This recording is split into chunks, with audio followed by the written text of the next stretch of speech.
seu direito. Eu estou recebendo hoje para trazer esclarecimento sobre um assunto muito delicado, que é a doação de órgãos. Aqui ao meu lado, a advogada Ana Feijó, para trazer os esclarecimentos sobre esse assunto. Bom, mas sabe por que a gente entrou nessa história? Porque tem uma cena da novela Vale Tudo que está se destacando, que merece a nossa atenção. A cena é o seguinte: Afonso deve receber o tão aguardado transplante, que seria o personagem da trama, de medula, e o doador será Leonardo.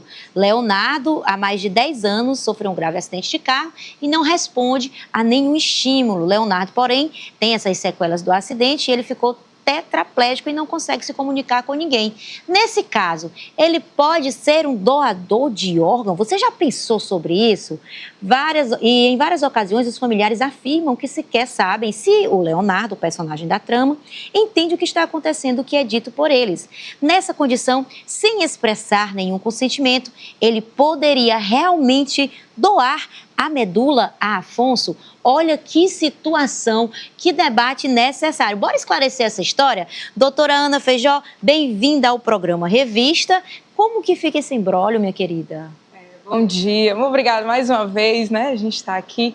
Então, é um ponto interessantíssimo, porque nas cenas da novela a gente vê o Leonardo sendo doador, mas a gente não consegue perceber as nuances de uma pessoa que não pode expressar o consentimento em ser doador, né? Nós temos uma lei que trata sobre os transplantes de órgãos e tecidos e até partes do corpo, inclusive em vida ou pós-mortem, que é a Lei 9.434 de 1997. É uma lei que já tem um tempinho aí, ela vem se aprimorando, inclusive para esses casos, não só das pessoas que têm essa impossibilidade de demonstrar o consentimento, como, por exemplo, também crianças, né? Crianças que são doadoras. E no sentido da medula óssea, que é o caso da novela, né? E aí, mulher, como é que fica essa situação? Você está dizendo que tem a lei. E o que é que essa lei diz? É possível essa doação acontecer ou não? Existe um trâmite legal? Como que funciona? Então, todas as pessoas que têm essa impossibilidade de demonstrar o consentimento, que a gente chama juridicamente incapaz, crianças, pessoas que são curateladas, que precisam de um curador, elas precisam de um provimento judicial. O que isso quer dizer? Eu vou precisar, além da autorização dos pais responsáveis, do curador, também de uma autorização judicial, um procedimento judicial que visa, né, um juiz, além do laudo, né, de saúde, dos profissionais de saúde, com a participação do Ministério Público, a autorizar isso aí. E essa autorização, ela implica em alguns requisitos. Por exemplo, primeiro ver essa questão da compatibilidade, né? Óbvio, o doador tem que ser compatível com quem vai receber. Segundo, que essa doação não cause nenhum dano, nenhum prejuízo para aquela criança ou para aquele incapaz, né?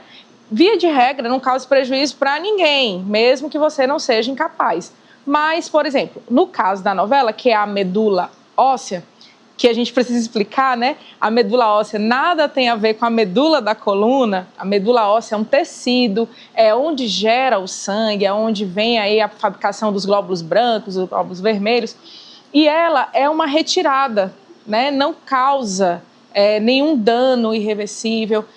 Em média, 15 dias o doador já tem a sua própria medula recuperada, né? E aí vai facilitar, vai possibilitar que aquela pessoa que tem a medula doente possa ter essa medula regenerada, né? Então, na realidade, o termo certo é transplante de células-tronco, né, desta medula.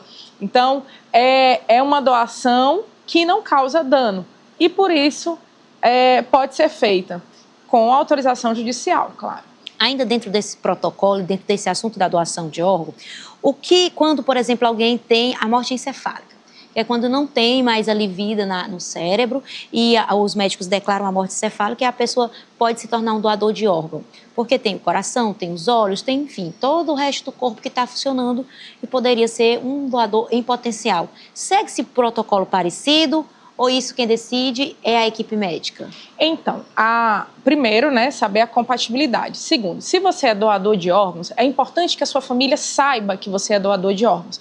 Por quê? Em caso de morte encefálica, mesmo você dizendo que é doador de órgãos, vai depender da autorização dos seus parentes, né, do cônjuge ou dos parentes mais próximos, né, ascendentes, descendentes, pais, filhos, para que isso ocorra, né? Esse laudo da morte encefálica, ela deve ser atestado por médicos que são fora da equipe de transplante, é importante falar, para poder deixar o procedimento totalmente isento, né? E poder ser realizado esse transplante. Então, sempre você que tem intenção de ser doador de órgãos, comunique a sua família, não basta estar escrito nos seus documentos, externize o seu desejo de ajudar pessoas, essa sua opinião, essa sua fala, tranquiliza a sua família em autorizar o transplante, né, em autorizar a doação, e você pode estar salvando pessoas. E é importante falar sobre isso porque ainda existe alguns preconceitos, algumas falas que podem impedir que isso seja realizado. Eu já tenho nos meus documentos essa indicação de que eu sou doadora de órgão. Eu também. E eu deixo isso muito bem claro no meu dia a dia. Não, depois de eu ter ido à viagem, pode aproveitar o que der.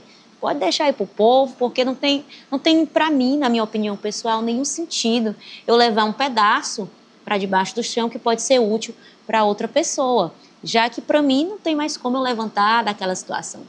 Mas ainda sobre isso, quando acontece esse movimento dentro de um hospital, num protocolo de morte encefálica, ainda assim tem que movimentar alguma coisa judicialmente ou é um protocolo apenas dentro do hospital? Quando é uma doação de pessoas pós-mortem, né, já com essa declaração da morte encefálica, já tem todo um protocolo administrativo para isso, certo? O provimento judicial é no caso das pessoas que não podem exprimir expressar o seu consentimento. Entendi. Então seriam as crianças, né? A gente vê filmes, vê situações do irmãozinho mais novo que faz a doação para o irmãozinho mais velho que já possui, né? Por exemplo, a leucemia, que está com leucemia. Então, assim, são crianças, então a gente precisa da autorização judicial para ter esse respaldo.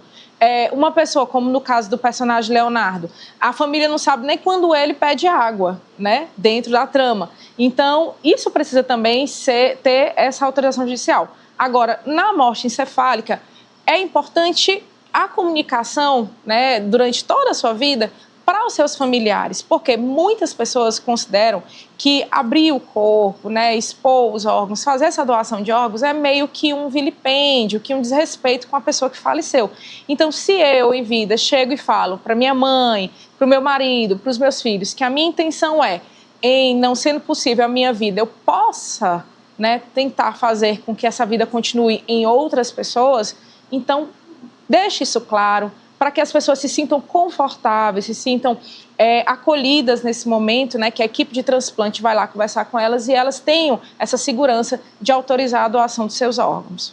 Existe outra situação, doutora, que eu já vi, que é o seguinte: o casal tem um filho, um dos filhos sofre com a leucemia e eles decidem ter um novo filho na expectativa de que essa criança nasça com o potencial de ser o doador para essa criança que já existe e que tem um problema de saúde. Nesse caso, os pais geram um novo bebê, esse bebê cresce e, assim que possível, faz-se o transplante. Nesse caso, também segue esse protocolo. Tem que acionar judicialmente todas as questões, porque a criança, apesar de ter sido gerada com o objetivo disso, esquecer que se pode falar dessa maneira, porque os pais, é claro, vão amar aquela criança, mas desejam também que o filho que já existe se salve da enfermidade. Nesse caso, segue-se o protocolo. Segue-se o protocolo. A lei é bem clara, é a autorização dos pais, os responsáveis e autorização judicial. Porque também vai haver a escuta da equipe médica, judicialmente falando, né, os laudos médicos, e nós vamos ter também a participação do Ministério Público, que é a voz dessas pessoas dentro do processo judicial. Então, assim, eu sei que às vezes esses pais, na ansiedade de ajudar o filho, né, que está doente, tentam gerar um novo bebê para isso. Porém, esse pensamento não pode se perpetuar. Você nasceu para poder ter peças de reposição. Não é assim que as coisas funcionam, né? Tanto é que esses procedimentos de transplante, da doação, não podem causar danos para aquela criança. Se ficar verificado que aquele procedimento vai causar um dano no crescimento da criança, uma deformidade permanente, uma situação de risco da saúde daquele bebezinho mais novo, daquela criança mais nova, esse transplante não vai ser autorizado. Então pode ser negado? Pode ser negado, sim. entenda, ninguém é obrigado, né, a dispor da própria saúde, né, dos componentes de saúde, dos seus órgãos, dos seus tecidos, se for para seu prejuízo.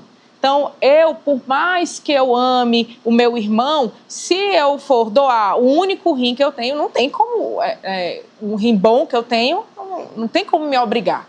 Não existe nada que me obrigue a me desfazer das coisas boas que eu tenho, que eu esteja em estado perfeito, para chegar num estado ruim e transformar em uma pessoa doente, né? Para poder salvar outra. Então, assim, isso é uma preocupação que as pessoas não têm que ter. Se eu colocar que eu vou ser doadora, vão me causar um mal para poder ajudar outra pessoa. Não. A lei proíbe, a lei quer proteger. A doação não é para poder salvar alguém e causar dano a outro. É para que pessoas que possam doar sem sofrer prejuízos, né, façam essa doação, né, ajudem o próximo. Tanto é que é proibido o mercado, né, a venda de órgãos. Precisa ter a participação das centrais de transplante. É um serviço, é um sistema extremamente monitorado, né? Existe uma fila de espera. Rigorosa, por sinal. Muito rigorosa, sempre fiscalizada pelos órgãos de saúde, pelo próprio Conselho de Medicina. Então, existem equipes específicas que tratam do transplante. Isso tudo para dar segurança para as pessoas, que as pessoas possam fazer esse ato de amor com segurança.